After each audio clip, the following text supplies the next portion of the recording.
এখন সম্প্রচারিত হবে রেডিও তেহরান থেকে আজকের সর্বশেষ বিশ্ব সংবাদ।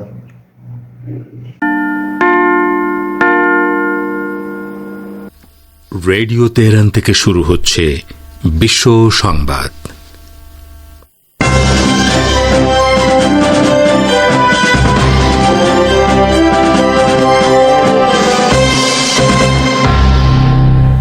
শুরুতেই সংবাদ শিরোনাম।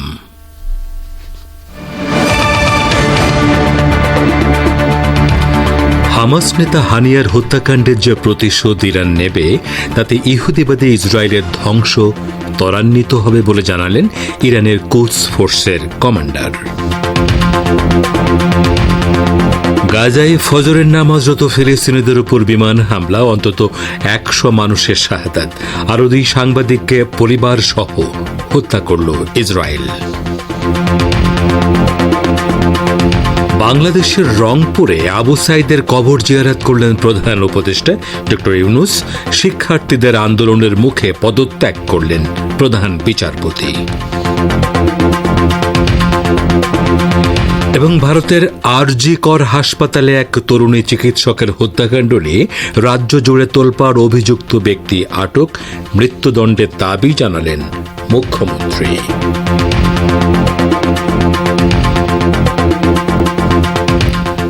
আসসালামু আলাইকুম। এতক্ষণ গুরুত্বপূর্ণ সংবাদ শিরোনাম শুনলেন। এবারে বিস্তারিত বিশ্ব সংবাদে আপনাদের স্বাগত জানাচ্ছি আমি গাজী আব্দুর রশিদ। হামাস নেতা ইসমাইল হানিয়ার হত্যাকাণ্ডের জন্য ইরান ইসরায়েলকে যে কঠোর শাস্তি দিতে যাচ্ছে তার সঙ্গে আঞ্চলিক প্রতিরোধ ফ্রন্টগুলোর দখলদার বিরোধী লড়াই ইহুদিবাদী ইসরায়েলের ধ্বংসকে ত্বরান্বিত করবে। ইরানের কোদস ফোর্সের commander brigadier general Ismail Qaani এ হুঁশিয়ারি উচ্চারণ করেছেন। তিনি হামাসের নতুন পলিট ব্যুরো প্রধান ইয়াহিয়া সিনোয়ারকে লেখা এক চিঠিতে এ হুঁশিয়ারি দেন। গত মঙ্গলবার হামাসের অভ্যন্তরীণ নির্বাচনে হামাসের পলিট ব্যুরো প্রধান হিসেবে ইসমাইল হানিয়ার স্থলাভিষিক্ত হয়েছেন সিনোয়ার। হানিয়ার হত্যাকাণ্ডের পর এক তাৎক্ষণিক প্রতিক্রিয়ায় ইরানের সর্বোচ্চ নেতা ইসরায়েলের বিরুদ্ধে কঠোর প্রতিক্রিয়া দেখানোর প্রতিশ্রুতি দেন।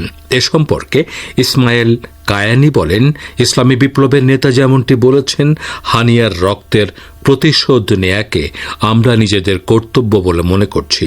হামাস নেতার রক্ত ইরানের মাটিতে ঝরিয়েছে ইসরায়েল।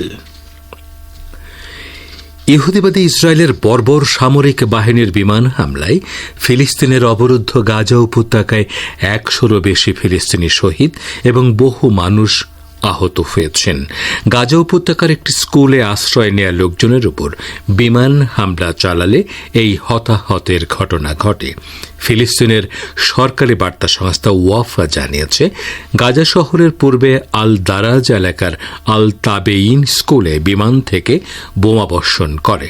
স্থানীয় সূত্রের বরাত দিয়ে ওয়াফা জানিয়েছে, লোকজন যখন ফজরের নামাজ পড়ছিলেন তখন ইহুদিবাদী ইসরায়েল সেখানে বিমান হামলা চালায়। এ কারণে সেখানে হতাহতের সংখ্যা অনেক বেশি হয়েছে। ওয়াফা নিউজ বলছে, ইসরায়েল যে জাতিগত নির্মূল অভিযান ও গণহত্যা চালাচ্ছে তারই অংশ হিসেবে আজকের হামলা চালানো হয়েছে। গত 7 অক্টোবর থেকে এ পর্যন্ত ইসরায়েলের আগ্রাসনে অন্তত 40,000 মানুষ শহীদ হয়েছেন। গাজা উপত্যকায় কর্মরত আরও 2 ফিলিস্তিনি সাংবাদিককে হত্যা করেছে ইহুদিবাদী ইসরায়েল। শুক্রবার গাজার দক্ষিণাঞ্চলীয় খান ইউনিস শহরের একটি বাড়িতে ইসরায়েলি বোমা বর্ষণে ফিলিস্তিনি ব্রডকাস্টিং কর্পোরেশন বা পিবিসির সাংবাদিক তামিম মুয়াম্মার তার পরিবার সহ শহীদ হন। খান ইউনিসেরই আরেকটি বাড়িতে ইসরায়েলি বিমান হামলায় হামাস পরিচালিত আলেক্সা টিভির রিপোর্টার আবদুল্লাহ আল সুসি তার পরিবারের সকল সদস্য সহ শাহাদাত বরণ করেন। ফিলিস্তিনি গণমাধ্যম কর্মীরা গাজার সাংবাদিকদেরকে তাদের পরিবারের সদস্য সহ হত্যা করার ইসরায়েলি পদক্ষেপের তীব্র নিন্দা জানিয়েছেন। তারা বলেছেন, এ ধরনের হত্যাকাণ্ড চালিয়ে গাজা উপত্যকার সঠিক পরিস্থিতি বিশ্ববাসীর সামনে তুলে ধরার কাজ থেকে ফিলিস্তিনি সাংবাদিকদের বিরত রাখা যাবে না। কোটা সংস্কার আন্দোলন চলাকালে পুলিশের গুলিতে নিহত রংপুরের বেগম রোকেয়া বিশ্ববিদ্যালয়ের শিক্ষার্থী আবু সাইদের বাড়িতে গেছেন বাংলাদেশের অন্তর্বর্তীকালীন সরকারের প্রধান উপদেষ্টা ড মোহাম্মদ ইউনুস। আজ বেলা 11টার দিকে তিনি রংপুরের পীরগঞ্জ উপজেলার জাফরপাড়া গ্রামে আবু সাইদের বাড়িতে যান, তার কবর জিয়ারত করেন। পরে ড মোহাম্মদ ইউনুস বলেন, বাংলাদেশে জাতি ধর্ম নির্বিশেষে সবারই সন্তান আবু সাইদ, হিন্দু পরিবার হোক, মুসলিম পরিবার হোক, বৌদ্ধ পরিবার হোক, সবার ঘরের সন্তান এই আবু সাইদ। গত 16 জুলাই রংপুরে কোটা সংস্কার আন্দোলন ঘিরে সংঘাতে পুলিশের গুলিতে আবু সাইদ নিহত হন। ওই ঘটনার ভিডিও ছড়িয়ে পড়ার পর সারা দেশে আন্দোলন জোরদার হয়। এক পর্যায়ে গত সোমবার প্রধানমন্ত্রীর পদ থেকে পদত্যাগ করে দেশ ছাড়েন শেখ হাসিনা। এরপর নোবেলজয়ী ড মোহাম্মদ ইউনুসকে প্রধান উপদেষ্টা করে অন্তর্বর্তীকালীন সরকার গঠিত হয়েছে। আপনারা বিশ্ব সংবাদ শুনছেন রেডিও তেহরান থেকে, আর প্রচারিত হচ্ছে বাংলাদেশ ও ভারতে শর্টে 25 মিটার ব্যান্ডে, এছাড়া বিশ্বজুড়ে ইন্টারনেট ও স্যাটেলাইটে। বৈষম্য বিরোধী ছাত্র আন্দোলনের দাবির মুখে পদত্যাগ করেছেন বাংলাদেশের প্রধান বিচারপতি ওবায়দুল হাসান। অন্তর্বর্তী সরকারের আইন, বিচার ও সংসদ বিষয়ক উপদেষ্টা ড আসিফ নজরুল এক ভিডিও বার্তায় এ তথ্য জানান। প্রধান বিচারপতি সহ আপিল বিভাগের 7 বিচারপতির পদত্যাগের দাবিতে আজ সকাল 10:30 থেকে সুপ্রিম কোর্টের হাইকোর্ট বিভাগের বর্ধিত ভবনের সামনে বিক্ষোভ করেন আন্দোলনকারীরা। বেলা 1:30টার দিকে জানা যায় প্রধান বিচারপতি পদত্যাগ করার নীতিগত সিদ্ধান্ত নিয়েছেন। বেলা 2টার দিকে আন্দোলনকারীরা হাইকোর্ট এলাকা ছেড়ে চলে যান। এর আগে সকালে সুপ্রিম কোর্টের উভয় বিভাগের বিচারপতিদের অংশগ্রহণে ফুল কোর্ট সভা ডাকা হলেও পরে সেটি অনুষ্ঠিত হয়নি। সকাল 10:30টায় প্রধান বিচারপতির নির্দেশনা অনুসারে এই ফুল কোর্ট সভা ভার্চুয়ালি অনুষ্ঠিত হওয়ার কথা ছিল। ভারতের পশ্চিমবঙ্গের আরজিকর হাসপাতালে একজন নারী চিকিৎসক ধর্ষণ ও হত্যার ঘটনায় রাজ্য জুড়ে তোলপাড় সৃষ্টি হয়েছে। হত্যায় অভিযুক্ত ব্যক্তিকে আটক করা হয়েছে এবং তার মৃত্যুদণ্ড চেয়েছেন খোদ মুখ্যমন্ত্রী মমতা বন্দ্যোপাধ্যায়। আজ মুখ্যমন্ত্রী বলেন, এই হত্যাকাণ্ডের ব্যাপারে সিবিআই তদন্তে রাজ্যের কোনো আপত্তি নেই। তরুণী চিকিৎসকের অস্বাভাবিক মৃত্যুর খবর পাওয়ার পর শুক্রবারই মৃতার বাবাকে ফোন করেছিলেন মুখ্যমন্ত্রী মমতা বন্দ্যোপাধ্যায়। তিনি বলেন, প্রশাসনকে নির্দেশ দিয়েছি, ফার্স্ট ট্র্যাক কোর্টে কেসটা গিয়েছে, একেবারে ফাঁসির আবেদন জানানো হোক, দোষীর কোনো ক্ষমা নেই। এদিকে আরজিকর হাসপাতালে ঢুকে যুবতী চিকিৎসককে ধর্ষণ করে খুনের কথা স্বীকার করেছে আটক অভিযুক্ত ব্যক্তি। আপনারা বিশ্ব সংবাদ শুনছেন রেডিও তেহরান থেকে, আর প্রচারিত হচ্ছে বাংলাদেশ ও ভারতে শর্টে 25 মিটার ব্যান্ডে, এছাড়া বিশ্বজুড়ে ইন্টারনেট ও স্যাটেলাইটে।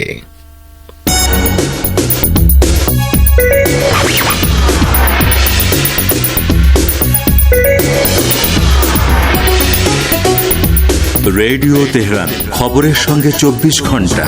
ভিজিট করুন আমাদের ওয়েবসাইট parstoday.ir/dn।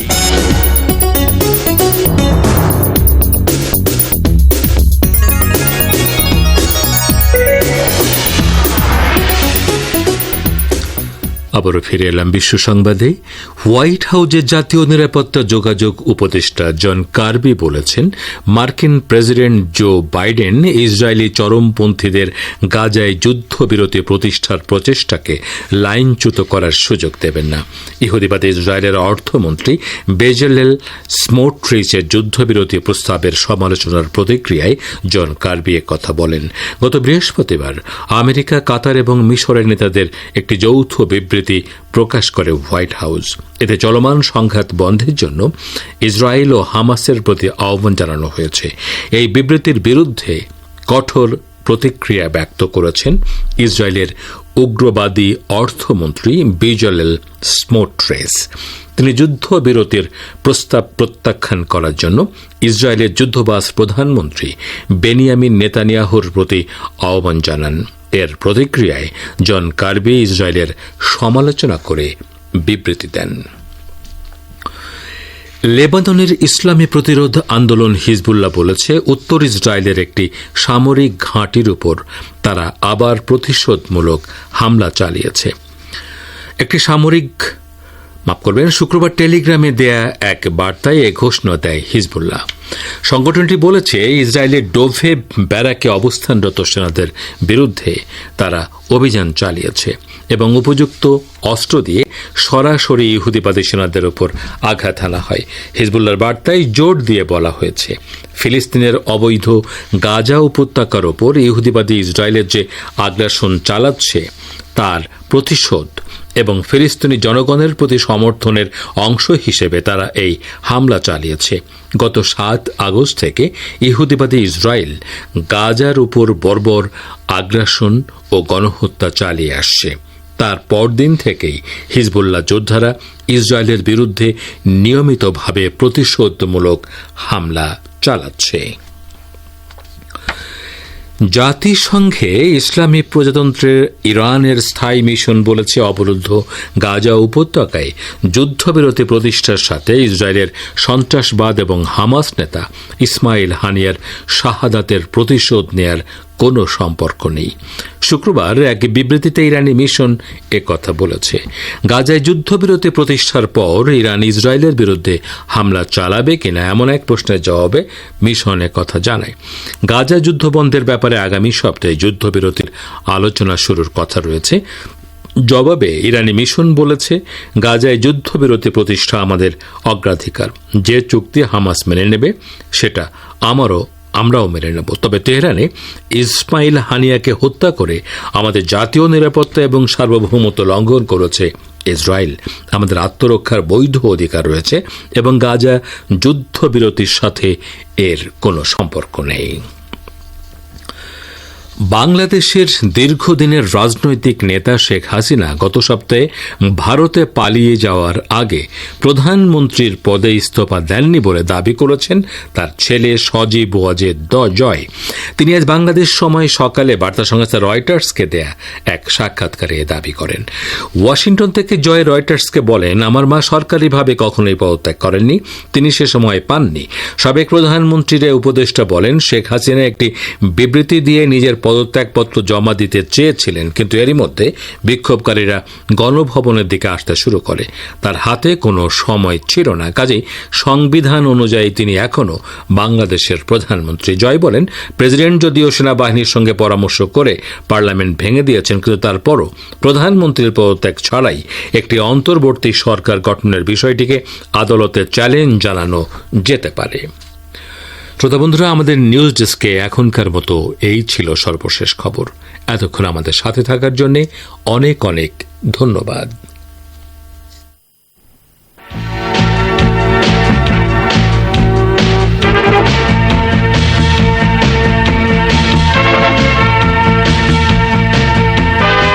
বিশ্ব সংবাদ শুনলেন রেডিও তেহরান থেকে। শ্রোতা বন্ধুরা, এবারে আমন্ত্রণ জানাচ্ছি সংবাদ ভাষ্যের অনুষ্ঠান দৃষ্টিপাতে। বাংলাদেশের ক্ষমতাচ্যুত প্রধানমন্ত্রী শেখ হাসিনা তীব্র আন্দোলনের মুখে ভারতে পালিয়ে যাওয়ার আগে প্রধানমন্ত্রীর পদে ইস্তফা দেননি বলে দাবি করেছেন তার ছেলে সজীব ওয়াজেদ জয়। যেমনটি বিশ্ব সংবাদে শুনলেন, তিনি দাবি করেন সংবিধান অনুযায়ী তিনি এখনও বাংলাদেশের প্রধানমন্ত্রী। এ সম্পর্কে আজকে দৃষ্টিপাতে শুনবেন একটি প্রতিবেদন, আর পড়ে শোনাচ্ছেন সহকর্মী আশরাফুর রহমান। বাংলাদেশের দীর্ঘদিনের রাজনৈতিক নেতা শেখ হাসিনা গত সপ্তাহে ভারতে পালিয়ে যাওয়ার আগে প্রধানমন্ত্রী পদে ইস্তফা দেননি বলে দাবি করেছেন তার ছেলে সজীব ওয়াজেদ জয়। তিনি আজ শনিবার বাংলাদেশ সময় সকালে বার্তা সংস্থা রয়টার্সকে দেয়া এক সাক্ষাৎকারে এই দাবি করেন। ওয়াশিংটন থেকে জয় রয়টার্সকে বলেন, আমার মা সরকারিভাবে কখনোই পদত্যাগ করেননি, তিনি সে সময় পাননি। সাবেক প্রধানমন্ত্রীর এই উপদেষ্টা বলেন, শেখ হাসিনা একটি বিবৃতি দিয়ে নিজের পদত্যাগপত্র জমা দিতে চেয়েছিলেন, কিন্তু এরই মধ্যে বিক্ষোভকারীরা গণভবনের দিকে আসতে শুরু করে, কাজেই তার হাতে কোনো সময় ছিল না। আমার মা তার জিনিসপত্র গোছানোরও সময় পাননি। কাজেই সংবিধান অনুযায়ী তিনি এখনো বাংলাদেশের প্রধানমন্ত্রী। সজীব ওয়াজেদ জয় বলেন, প্রেসিডেন্ট যদিও সেনাবাহিনী ও বিরোধী দলগুলোর সঙ্গে পরামর্শ করে পার্লামেন্ট ভেঙে দিয়েছেন, কিন্তু তারপরও প্রধানমন্ত্রীর পদত্যাগ ছাড়াই একটি অন্তর্বর্তী সরকার গঠনের বিষয়টিকে আদালতে চ্যালেঞ্জ জানানো যেতে পারে। শেখ হাসিনার পুত্র আরো বলেন, আওয়ামী লীগ আগামী পার্লামেন্ট নির্বাচনে প্রতিদ্বন্দ্বিতা করবে। জয়ের ভাষায়, সে নির্বাচন হতে হবে আগামী 3 মাসের মধ্যে। জয় দৃঢ় আত্মবিশ্বাস নিয়ে বলেন, আমি নিশ্চিত যে ওই নির্বাচনে আওয়ামী লীগ আবার ক্ষমতায় আসবে। যদি নাও আসে, প্রধান বিরোধী দলের আসন গ্রহণ করবে। দুটির যেটি হোক তা আওয়ামী লীগের জন্য ভালো। শেখ হাসিনা পালিয়ে যাওয়ার পর বিএনপি নেত্রী ও সাবেক প্রধানমন্ত্রী বেগম খালেদা জিয়া প্রতিশোধ গ্রহণ বা প্রতিহিংসা চরিতার্থ না করার যে আহ্বান জানিয়েছেন, তাকে স্বাগত জানিয়ে সজীব ওয়াজেদ জয় বলেন, আসুন আমরা অতীত ভুলে যাই। আমাদের প্রতিহিংসার রাজনীতি পরিহার করা উচিত। ঐক্যমত্যের সরকার হোক বা না হোক, আমাদের একসঙ্গে কাজ করা উচিত। পরবর্তী নির্বাচনে আওয়ামী লীগের প্রধানমন্ত্রী পদের প্রার্থী কে হবেন, রয়টার্সের পক্ষ থেকে জানতে চাওয়া হলে জয় বলেন, আমার মা চলতি টার্ম শেষে অবসরে চলে যেতেন। দল যদি আমাকে চাইতেই পারে, তাহলে আমি নিশ্চিতভাবে তা বিবেচনা করব। শেখ হাসিনা বাংলাদেশের শিক্ষার্থীদের দাবি অনুযায়ী দেশে ফিরে বিচারের মুখোমুখি হতে প্রস্তুত বলে জানান তার পুত্র জয়। জয় বলেন, আন্দোলনরত শিক্ষার্থীদের দাবি অনুযায়ী দেশে শেখ হাসিনা বিচারের মুখোমুখি হতে রাজি ছিলেন। আটক করার হুমকি আমার মাকে কখনো বিচলিত করেনি। আমার মা কোনো ভুল করেননি। তার সরকারের কর্মকর্তাদের অবৈধ কাজের অর্থ এই নয় যে এসব করতে আমার মা নির্দেশ দিয়েছিলেন। এর অর্থ এই নয় যে এসবের জন্য আমার মা দায়ী। বিক্ষোভ চলার সময় মানুষকে গুলি করার নির্দেশ দেওয়ার জন্য সরকারের মধ্যে কে দায়ী তা অবশ্য বলেননি জয়। গত 5 আগস্ট বৈষম্য বিরোধী ছাত্র আন্দোলনের এক দফা দাবির মুখে পদত্যাগ করতে বাধ্য হন শেখ হাসিনা। ওই দিন দুপুরে ঢাকায় বাংলাদেশ বিমানের C-130 উড়োজাহাজ শেখ হাসিনাকে দিল্লির বাইরে হিন্ডন বিমানবন্দরে অবতরণ করে। সেখানে তিনি ভারতের জাতীয় নিরাপত্তা উপদেষ্টা অজিত দোভালের সঙ্গে সাক্ষাৎ করেন। গত 30 বছরের মধ্যে 20 বছরই বাংলাদেশের প্রধানমন্ত্রী ছিলেন শেখ হাসিনা। গত 1.5 দশকের টানা শাসনামলে শেখ হাসিনা সরকারের বিরুদ্ধে বিরোধী মত দমন, বিচার বহির্ভূত হত্যা, গুম সহ নানা অভিযোগ রয়েছে। বিরোধীদের বয়কট ও কয়েক হাজার নেতাকর্মীকে গ্রেপ্তার করে জানুয়ারিতে চতুর্থবারের মতো ক্ষমতায় আসে তার আওয়ামী লীগ সরকার। শেখ হাসিনা যে 15.5 বছর বাংলাদেশের প্রধানমন্ত্রী ছিলেন, তার বেশিরভাগ সময় তার তথ্য প্রযুক্তি বিষয়ক উপদেষ্টার ভূমিকায় ছিলেন যুক্তরাষ্ট্র প্রবাসী সজীব ওয়াজেদ জয়। এতক্ষণ যারা আমাদের সংবাদটি শুনলেন, সবাইকে অসংখ্য ধন্যবাদ। আমাদের নিয়মিত ভিউয়ার যারা আছেন, তাদের 82% ভিউয়ার্স এখনও আমাদের চ্যানেলটি সাবস্ক্রাইব করেননি। সো যারা আমাদের চ্যানেলটি এখনও সাবস্ক্রাইব করেননি, দয়া করে সাবস্ক্রাইব করে দিন এবং নিয়মিত আমাদের পাশে থাকবেন আশা করি। ধন্যবাদ সবাইকে।